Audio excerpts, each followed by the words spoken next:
மந்திரத்தை வார்த்தையாக சொல்லாமல் தனது வாழ்க்கையில் நிரூபித்து காட்டியவரான பீமாராவ் ராம்ஜி அம்பேத்கர் அவர்களை மேடைக்கு அழைக்கிறோம். என்ற மந்திரத்தை வார்த்தையாக சொல்லாமல் தனது வாழ்க்கையில் நிரூபித்து காட்டியவரான டாக்டர் அம்பேத்கர் அவர்களை மேடைக்கு அழைக்கிறோம்.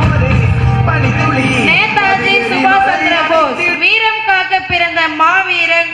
இவரின் கம்பீரமான திருவுருவம் காண்கையில் மனநில் எழும் ஒரே சொல் ஜெய் ஹிந்த்.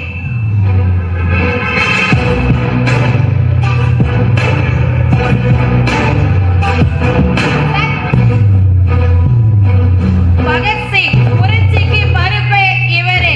அகிம்சை தத்துவத்தை விரும்பாத ஒரே மனிதர்.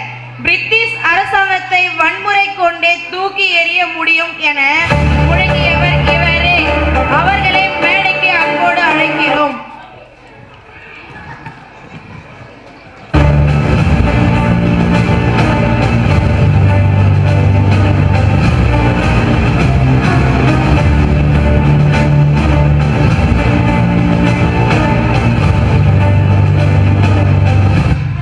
அடுத்ததாக இந்தியாவின் இரும்பு பெண்மணி இந்திரா காந்தி அவர்களை மேடைக்கு அழைக்கிறோம்.